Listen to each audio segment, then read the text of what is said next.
Si vous voulez mettre en avant le principe de rareté dans votre marketing, il y a deux moyens principaux d'y arriver.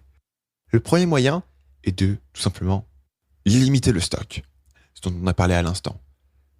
C'est pour ça que beaucoup d'entreprises vont faire des éditions spéciales, des éditions collector, des séries numérotées, etc. L'idée, c'est que on a un stock limité, premier arrivé, premier servi.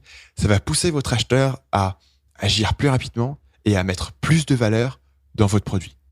Un autre exemple extrêmement fréquent, c'est les soldes. Quand on vous dit qu'il y a un objet en solde, ce qui est communiqué, c'est non seulement qu'il est moins cher que d'habitude, mais c'est aussi que c'est la fin de stock, qu'il y a un certain nombre d'objets qui sont disponibles, que quand ils sont achetés, quand ils sont partis, c'est terminé.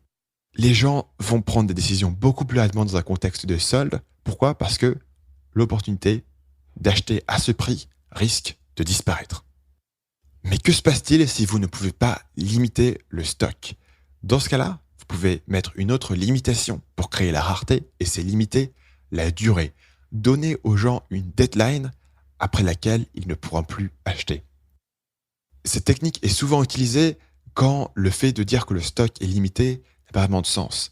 Par exemple, si vous vendez des produits d'information comme un e-book, si vous vendez du logiciel, ça a peu de sens de dire que le stock est limité. Et dans ce cas-là, vous pourrez dire, écoutez, vous pouvez vous inscrire jusqu'à telle date et au-delà, c'est fini.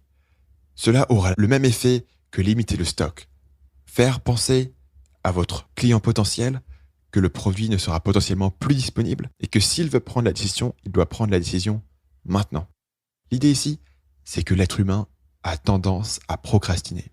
Les gens ont tendance à repousser la décision au dernier moment. Mais évidemment, s'il n'y a pas de deadline pour faire un achat, ils peuvent repousser et repousser et repousser et ils n'arrivent jamais au moment où ils sont mis face à leur choix et face à la décision de savoir s'ils veulent oui ou non acheter les choses. Ils se disent je déciderai plus tard. Mais si vous donnez une deadline et vous dites dans une semaine c'est terminé, vous forcez votre prospect à décider aujourd'hui ou disons dans une semaine s'il veut acheter. C'est quelque chose qui est extrêmement efficace. Si à chaque fois que j'ai fait un lancement avec une durée limitée, disons que le produit était en vente pendant une semaine, environ 50% des ventes vont être réalisées le premier jour. Pourquoi ? Parce que une partie des prospects ont réalisé que le produit était intéressant, qu'ils avaient envie d'acheter ce produit, et donc ils l'achètent le premier jour. 50% des ventes sont réalisées le dernier jour. Pourquoi ? Parce que ces prospects étaient intéressés, mais ils n'ont pas encore pris la décision, ils hésitent, etc.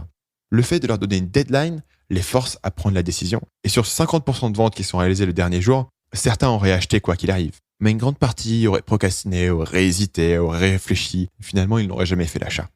C'est intéressant de voir que sur une semaine, à peu près toutes vos ventes vont être concentrées dans le premier et le dernier jour. Et ça, c'est la force de la rareté. Si vous dites aux gens, écoute, c'est le dernier jour pour acheter, si tu ne prends pas la décision aujourd'hui, c'est perdu pour toujours, la douleur de perdre cette option va les forcer à agir rapidement. En matière de limitation de la durée, vous avez 3 options. La première option est assez simple de dire que le produit est disponible pendant une durée limitée. Le produit est disponible pendant une semaine, après c'est terminé. L'édition limitée est disponible pendant le mois de janvier, après c'est terminé. La deuxième option, c'est de donner une réduction pendant une durée limitée. Par exemple, si vous dites ce week-end seulement, vous avez une réduction de 30% sur tout le catalogue, les gens qui sont intéressés par votre produit mais sans plus vont tout d'un coup avoir une urgence d'aller voir votre catalogue, d'aller voir ce que vous proposez et d'aller prendre une décision d'achat ce week-end. Pourquoi ? Parce que ça serait bête de manquer cette opportunité d'avoir les choses au meilleur prix. La troisième option pour faire une durée limitée, c'est de donner un bonus pendant une durée limitée. Ce que j'ai vu récemment, c'est un auteur qui lance un livre et qui cherche à encourager les précommandes. Pourquoi ? Parce que pour un livre publié sur un circuit d'édition traditionnel, avoir beaucoup de précommandes permet de montrer aux librairies que le livre est populaire et va permettre de faire plus de ventes, d'avoir une meilleure distribution en magasin, etc. Donc pour lui, les précommandes ont un aspect stratégique. Le problème, c'est que pour un acheteur, la précommande n'a pas grand intérêt. Il y a peu de chances que le livre soit en rupture de stock le jour J, etc. Il faut donc créer une urgence, une rareté liée à la précommande. Ce que certains auteurs font, c'est que le livre précommandé va avoir une réduction à durée limitée, c'est-à-dire si vous précommandez, vous avez la réduction. Une autre option, c'est de donner un bonus. En particulier, cet auteur-là avait donné un bonus qui était la semaine du lancement, il allait y avoir un webinaire spécial qui était réservé aux gens qui avaient précommandé. C'est-à-dire que si vous comptez acheter le livre, si vous êtes intéressé par ce livre, vous allez être incité à agir rapidement puisque le webinaire est quelque chose de très rare que vous ne pouvez avoir uniquement en précommandant. Et si vous ne précommandez pas, ça sera perdu. Alors que sans motivation, très peu de gens auraient précommandé un livre. Salut, c'est Stan, j'espère que vous avez apprécié cet extrait du podcast Marketing Mania. Bien sûr, vous pouvez retrouver l'ensemble des épisodes du podcast, y compris les instructions sur comment vous abonner sur l'application Apple Podcast ou sur votre téléphone Android en vous rendant sur mon site à l'adresse marketingmania.fr/podcast. Je vous ai mis le lien dans la description de cette vidéo.